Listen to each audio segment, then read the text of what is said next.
Hey everybody, welcome back to the channel. This your boy, Mr. Mac. It's your brother, this your friend. Welcome back to the channel. I just want to thank all you guys for tuning in, for always liking, for commenting, for subscribing to the channel, for sharing this content, man. The channel has really been growing a lot, and it's all thanks to you guys. I hope everyone had a wonderful Christmas. We had a great time with the family. My wife, yes, you heard it right. My wife, I recently got married. If you didn't know, my new cousin-in-law, we went to my mother's place, my parents' place. We had a blast there. We listened to some music. We enjoyed great food. They got a little taste of how Christmas is in an African household. It was really crazy. It was really nice. They enjoyed themselves. I enjoyed myself, and the company was just, it was wonderful. It was great. But with all of that said, all the enjoyment and the happiness that was in the air, we still received some really bad news. One of our brothers, our friend, uncle's father, nephew, he passed away on Christmas morning. His name is Henry K. Farr. I just want to say rest in peace to Henry K. Farr. Gone too soon. You battled sickness until you went to the grave. You'll always be in our memories and in our hearts. We just miss you, man.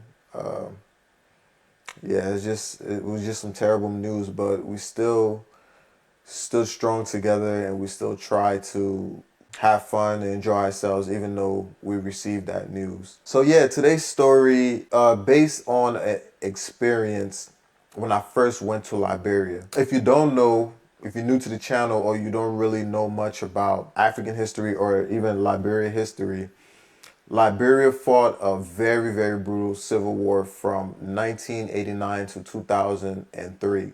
And according to Google, around 200,000 people lost their lives just from 89 to 96.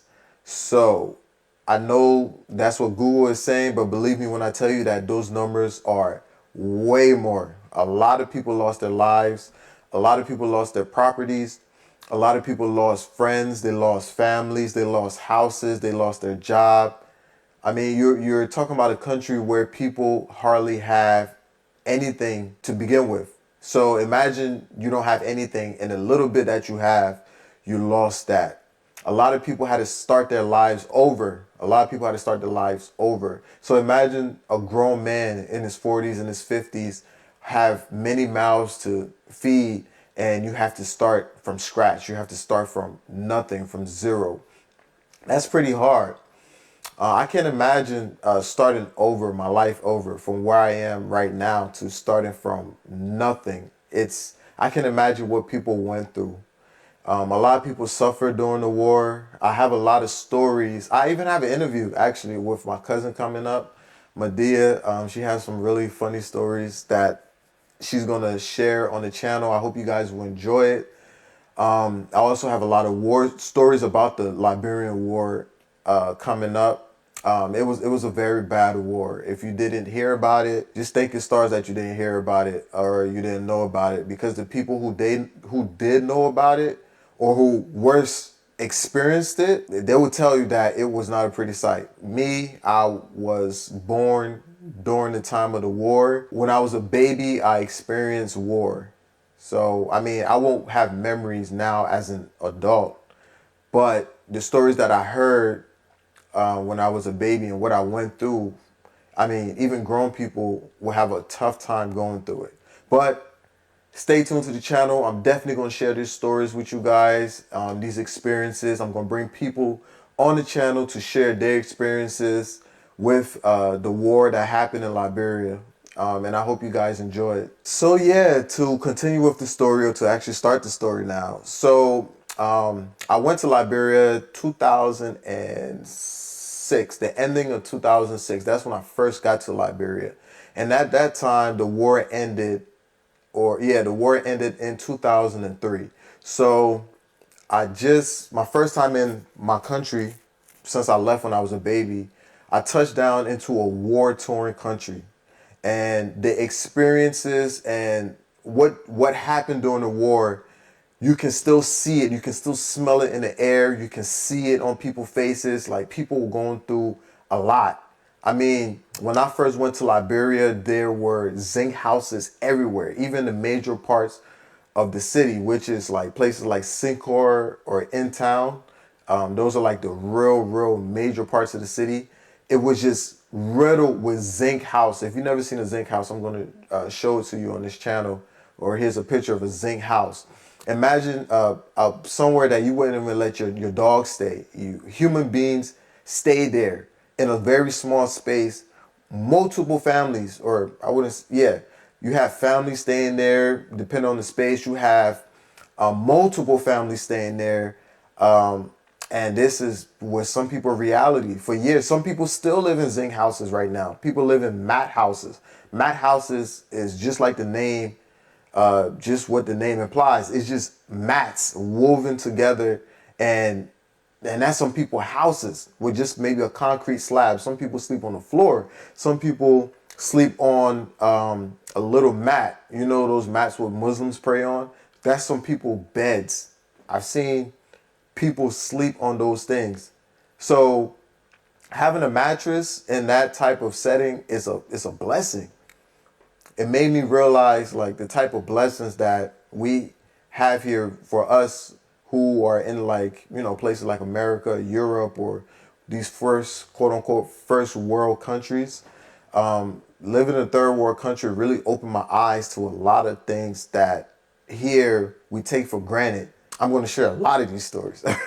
I mean, just imagine here you can go to the laundromat, you just change some money into coins, you put your clothes in the machine, you wait for it to get done, you put it into a dryer, you wait for that to get done. Over there, for years, I sat in the sun. I went to a well, took buckets, went to a well, threw the draw bucket in the well, drew water out. Sometimes the water is not even that clean. Walked back to my house and pour it into wash pans and just put my clothes in it. And I wash each item one by hand. And you got to hang it up on a line. If you don't take your clothes in soon or you don't have eyes on it, your clothes can be gone. Somebody can come and just steal your clothes off the clothesline.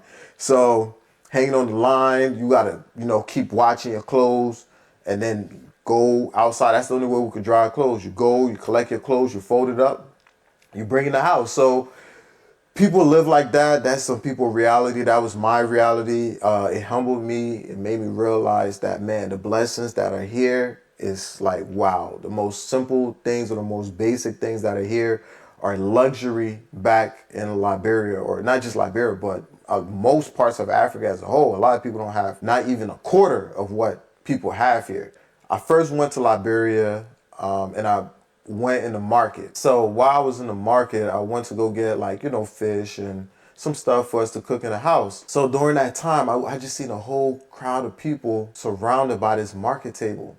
And I'm wondering why, what's going on? Everybody just surrounded by this market table, and when I looked, I seen a baby that's no more than 3, 4, 5 months old. I didn't know at the time, but the baby that was there, someone abandoned this baby on the market table. Now, I have a daughter.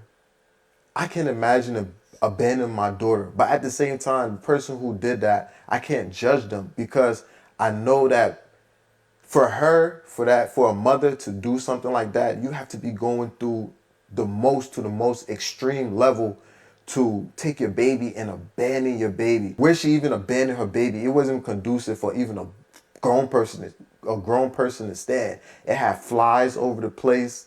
It was stink. It had mud all over the place. And this baby was on this table, this market table, bare market table, for hours, just laying down in the hot sun for hours while people just standing around. Instead of helping this child, they just stood up and watched. People took pictures and stuff like that, just to find out that this is not even the first time something like this happened. After the war just ended, like I said, people had nothing. I mean, nothing at all. So imagine raising up in a child that you don't even have to feed yourself, and you have to look after a young baby. A lot of people just started abandoning their babies. The big place that it was abandoning was the marketplaces, because it was crowded with people, and just hope that someone will be kind enough to take this baby to their house. So this mother was pushed to the point where she had to leave her a gift that God has given her, and she's abandoned this gift. And like I said, I'm not judging her. I don't know her situation. I don't know what she went through. She probably tried her best because the baby wasn't a newborn. The baby was a newborn, but the baby, like I said, was some months old. So she probably did all she could to take care of this child to the point where she couldn't no more. The baby was malnourished to the point of like dying. Like if you see this child, you'll be like, wow, that really played on me. That really introduced me to a small portion of many, many experiences that I experienced. But that was very sad and very breaking. And I was thinking about it, and I just thought to share it with you guys. So I don't know what you're going through, but just know that, God is there. God is there. He's there for all of us. I know you're probably asking like, oh, what happened to the baby? I'm not really sure, to tell you the truth. I do know that after some time, police came, they dispersed the crowd, they took the baby. That's all I know about what happened to the child. That child could have been a doctor, a lawyer, could have got into IT, could have been a professional, football player or whatever. I don't know. Our destinies are always shaped by decisions. Sometimes it's not even our own decisions that our parents made or friends or people around us. So I just pray that that child is well. I pray that the mother got back on her feet. I pray that that child was raised in a good home, that the child survived, because the condition I left the child in was really, really bad. I have just as many questions as you guys, but I just want to share that with you guys. Thank you for listening to me. I know I probably rambled for a little bit. Thank you for liking, for commenting, for subscribing. Thank you for sharing this content. Please stay tuned. Peace.